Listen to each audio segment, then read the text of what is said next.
गजाननं भूतिगणादिसेवितं गजाननं भूतिगणादिसेवितं कपित्थजम्बूफलचारुभक्षिणम् उमासुतं शोकविनाशकारकम् नमामि विघ्नेश्वरपादपङ्कजम् अखण्डमण्डलाकारं व्याप्तं येन चराचरं तत्पदं दर्शितं येन तस्मै श्री गुरुवे नमः। नीलाम्बुज श्यामलकोमलांगं नीलाम्बुज श्यामलकोमलांगं सीता समारोपित वाम भागं पाणौ महासायक चारुचापम् नमामि विघ्नेश्वर पादपङ्कजम्।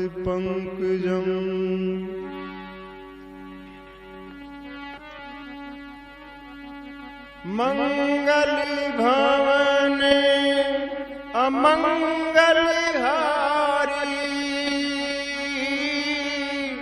द्रवहु सो दशरथ अजिर बिहारी। राम सिया राम जय जय राम। राम सिया राम जय जय राम। दीन दयाल बिरद संभारी हरहु नाथ मम संकट भारी। राम सिया राम जय जय राम।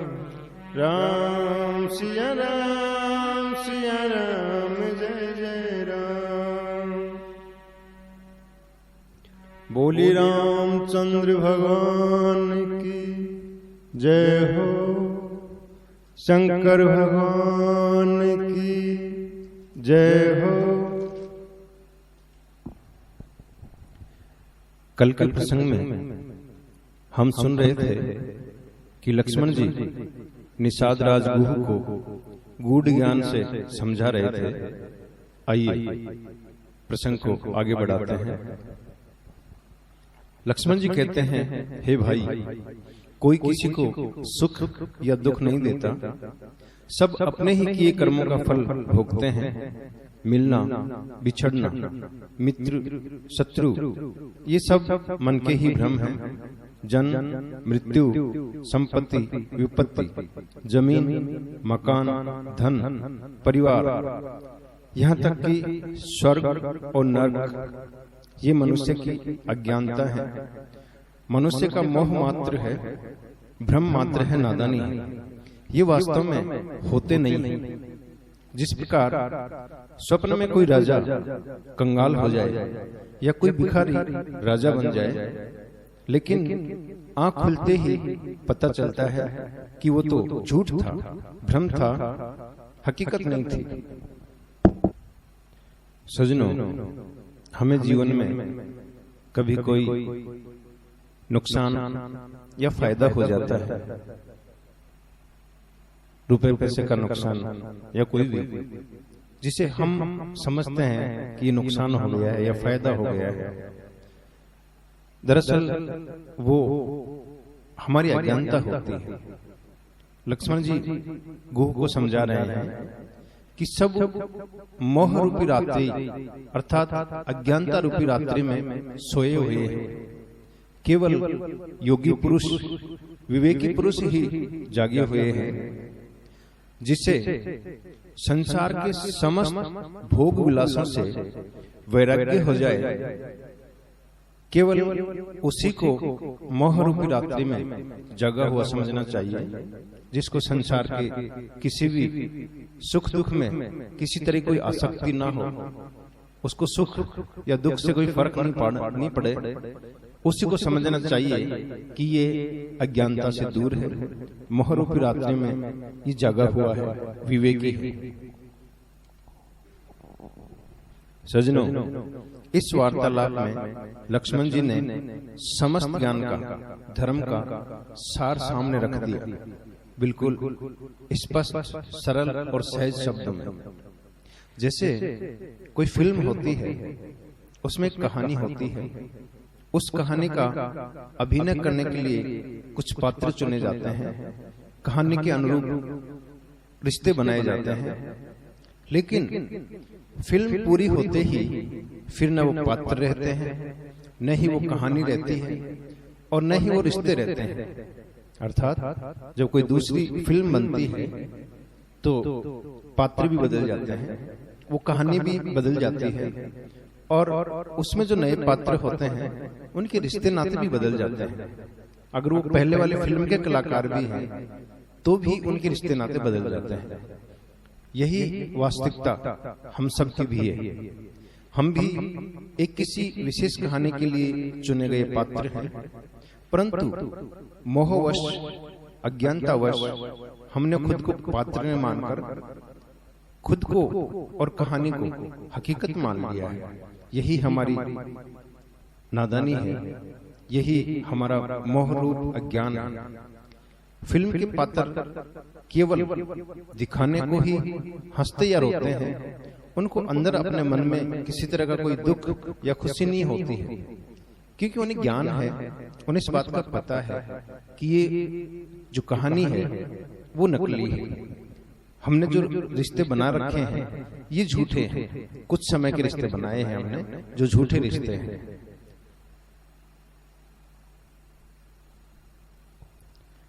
हमें जो बना के दिखाया गया है वो हम हैं नहीं, केवल अभिनय कर रहे हैं, वास्तविकता नहीं है, सच्चाई नहीं है। ठीक इसी तरह से जो लोग ज्ञानी होते हैं, विवेकी होते हैं, वो संसार सागर में रहते हुए भी, गृहस्थी में रहते हुए भी केवल दिखाने के लिए दुखी या सुखी होते हैं। अंदर से न उनको दुख होता है और न ही उनको खुशी होती है, वो दुख और सुख में समान रहते हैं। जैसे स्वयं प्रभु श्री राम भी रोए और हंसे, लेकिन केवल अभिनय के लिए, लीला करने के लिए। अंदर से न उनको कोई सुख है न कोई दुख है। आइए प्रसंग में आगे बढ़ते हैं। सवेरा होने पर श्री राम जगे, नित्य कर्म से निवृत्त हुए। जब जटा बनाने लगे तो ये सब देखकर सुमंत्र जी की आंखों में आंसू आ गए। वो अपने मन में सोच रहे हैं कि महलों में रहने वाले दुख क्या होता है, जीवन में कभी जिन्होंने देखा नहीं, सोचा नहीं, वो आज किस दीनहीन स्थिति में है। ऐसा सोचकर वो दुखी हो गए और दीन होकर हाथ जोड़कर कहने लगे, हे स्वामी, मुझे महाराज दशरथ ने ये कह के भेजा था कि गंगा स्नान के बाद 4 रोज पश्चात राम, लक्ष्मण और सीता को वापस ले आना। हे स्वामी, मैं आपका सेवक हूं, अब जैसे आपकी आज्ञा हो मैं वैसा ही करूं। श्री राम कहने लगे कि आप तो परम गुणी हैं। शिवी, दधिजी और हरिश्चंद्र ने धर्म के लिए कितने ही संकट, कितने ही कष्ट सहे थे, लेकिन सत्य को नहीं छोड़ा। सत्य से बड़ा कोई धर्म नहीं है। मैं अगर धर्म को छोड़ दूं तो 3 लोक में अपयश फैलेगा। आप जाकर के महाराज को समझाना और उनसे मेरी तरफ से ये निवेदन करना, विनती करना कि वो मेरी चिंता ना करें। सुमंत्र जी ने फिर सीता जी के लिए निवेदन किया कि महाराज ने कहा था कि राम लक्ष्मण ना भी आए तो सीता को जरूर लेते आना। तब श्री राम ने एक बार फिर सीता जी से अयोध्या लौटने का निवेदन किया, लेकिन सीता जी ने फिर वही विनती विनम्र भाव से की और कहा, हे नाथ, क्या शरीर से परछाई अलग हो सकती है? क्या चांद से चांदनी अलग हो सकती है? फिर सीता जी हाथ जोड़कर सुमंत्र जी से कहने लगे कि आप मेरे लिए पिता तुल्य हैं। मैं आपको कुछ कहूं तो ये मेरी ढिठाई होगी, ये मेरा अपराध होगा, मेरे इस अपराध को क्षमा करें। लेकिन मेरा सच यही है कि मेरे लिए माता पिता, भाई और जितने भी सगे स्नेही इस संसार के जितने भी रिश्ते हैं, वो सभी रिश्ते बाद में हैं। पहले मेरे लिए पति का रिश्ता है। मेरे लिए सबसे अहम, सबसे जरूरी, सबसे खास, सबसे करीबी रिश्ता जो है वो केवल पति का है। बाकी सभी रिश्ते, सभी संबंध बाद में हैं। पति के बिना मुझे कोई भी सुख सुहाता नहीं है, भाता नहीं है। मेरे पिता के यहाँ और मेरे ससुर जी के यहाँ ऐसे ऐसे सुख हैं जो देवताओं को भी दुर्लभ है। लेकिन आप मेरा विश्वास करें कि पति के बिना वो मेरे लिए किसी काम के नहीं है, वो मुझे सुहाते नहीं है, वो मेरे लिए बेकार है। और पति के साथ पति के लिए उठाए कष्ट भी उन तमाम सुखों से लाख गुना मुझे प्रिय है, मेरे लिए जरूरी है। सास ससुर से मेरी तरफ से निवेदन करना कि मेरी बिल्कुल चिंता न कर। पति के साथ मैं बहुत प्रसन्न हूँ, मुझे इनके साथ सपने में भी कोई दुख नहीं हो सकता। तब सुमंत्र जी ऐसे मायूस और उदास होकर लौटे जैसे कोई बड़ा व्यापारी अपनी समस्त पूंजी लुटा दे, हार जाए। श्री राम, लक्ष्मण व सीता जी गंगा किनारे आ गए। मागी नाव न केवटु आना, कही तुम्हार मरमु में जाना। राम सिया राम, सिया राम जय जय राम। राम सिया राम, सिया राम जय जय राम। श्री राम ने केवट से नाव मांगी, पर उन्होंने ये कहते हुए मना कर दिया कि मैं आपका भेद जान चुका हूं। आइए सुनते हैं इस भजन में।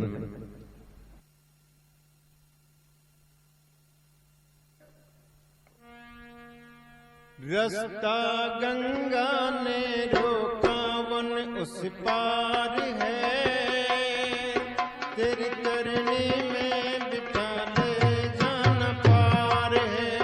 केवट रे रास्ता गंगा ने रोका, वन उस पार है, तेरी तरनी में बिठा ले जाना पार है। केवट रे रास्ता गंगा ने रोका, वन उस पार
रास्ता गंगा ने रोका वन उस पार है, तेरी करनी में बिठा ले जाना पार है।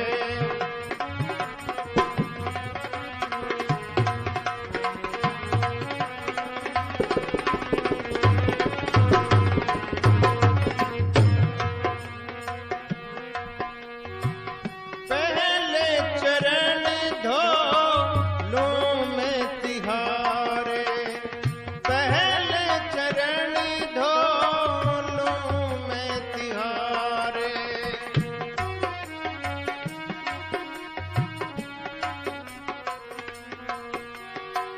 फिर बैठो है नाथ हमारे, फिर बैठो है नाथ हमारे।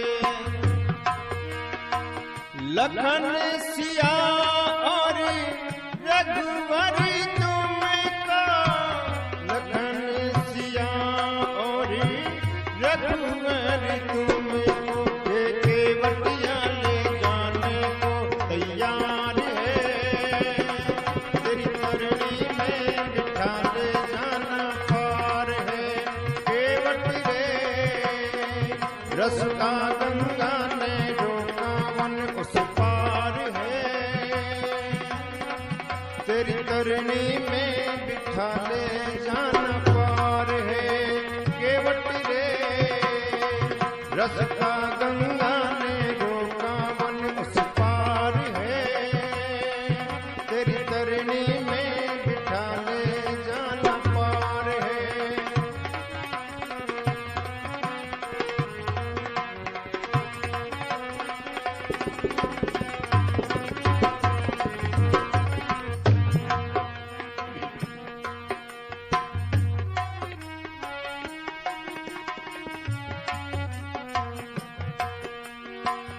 पीकी सैन सिए मुंदरी उतारी, पीकी सैन सिए मुंदरी उतारी।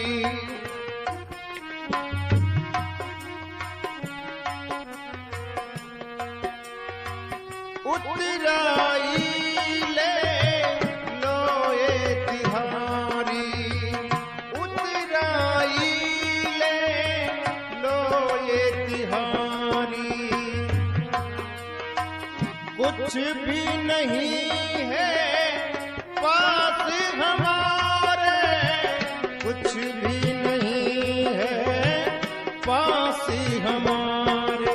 ये एहसाना तुम्हारा हम पे उधार है, तेरी करनी में बिठा ले जाना पार है। केवट रे रास्ता गंगा ने रोका वन उस पार है, तेरी तरनी में बिठा ले जाना पार है।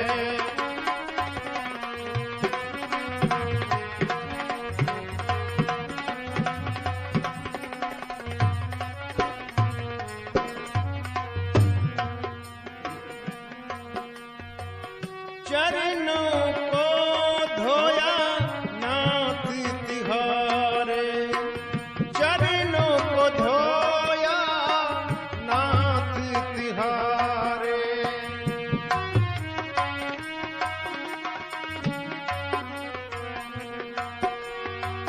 दुख दारिद मोरे कट गए सारे, दुख दारिद मोरे कट गए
बोलिए रामचंद्र भगवान की जय हो। शंकर भगवान की जय हो।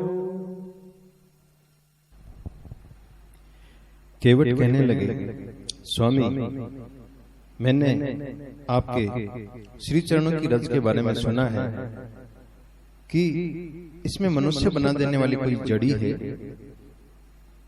जिसके छूते ही पत्थर की शिला भी सुंदर नारी बन गई। मेरी नाव तो काठ की है, अगर ये स्त्री बन जाएगी तो मेरा क्या होगा? मेरी तो रोजी रोटी का स्वामी यही एक आधार है। यदि आप सचमुच ही उस पार जाना चाहते हैं तो मुझ पर इतनी कृपा करें, आपके श्री चरणों को धोने की आज्ञा दे दें। भले ही क्रोधित होकर लक्ष्मण जी मुझ पे तीर ही क्यों न चला दें, लेकिन मुझे महाराज दशरथ की सौगंध है, जब तक आपके चरण नहीं धोऊंगा तब तक मैं आपको नाव में नहीं बिठाऊंगा।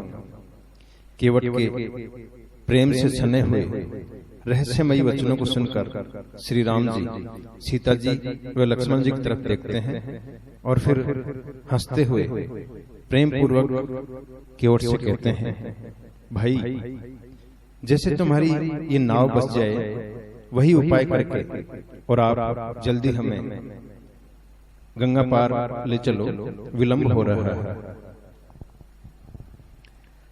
जिनके नाम के सुमिरन मात्र से भक्त भवसागर पार होते हैं, जिन्होंने 2 ही कदम में 3 लोग माप दिए, वही प्रभु लीला करने के लिए केवट के निहोरे कर रहे हैं। केवट राम रजाय सुपावा, पानी कठवता भरी ले आवा, अति आनंद उमगी अनुराग, चरण सरोज पखारन लागा। केवट श्री राम जी की आज्ञा पाकर कठोते में जल भर कर ले आए। मन में प्रेम उमड़ रहा है, गदगद हो रहे हैं, अति प्रसन्न हैं, जैसे उन्होंने संसार की सारी दौलत पाली हो।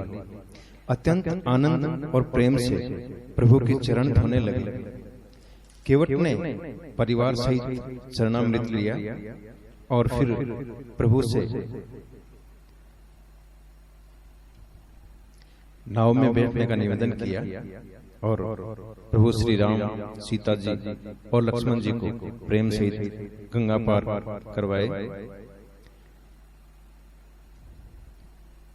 जब केवट प्रभु श्री राम को दंडवत करने लगे तो प्रभु श्री राम सकुचा गए कि इसको उतराई नहीं दी।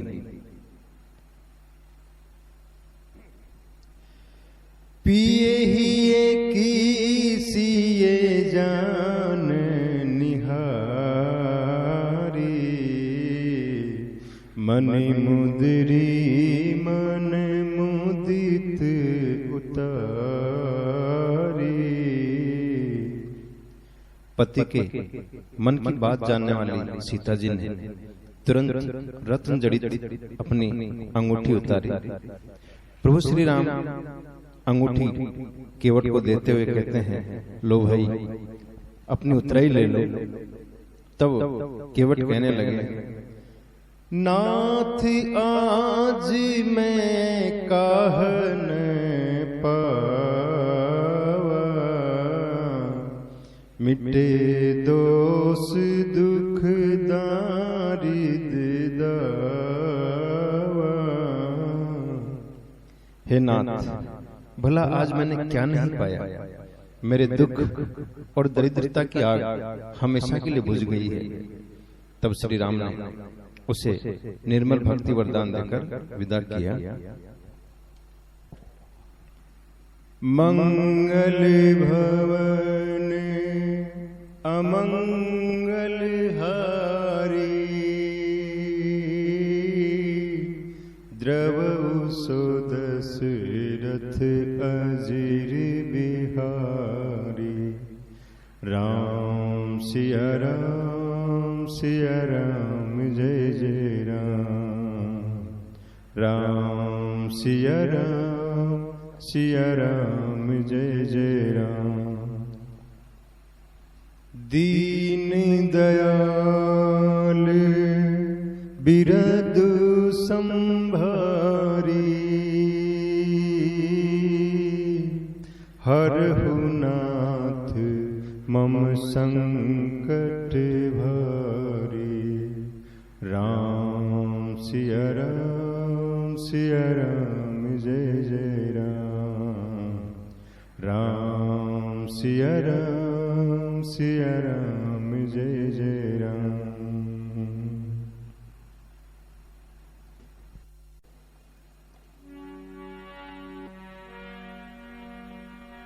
गजा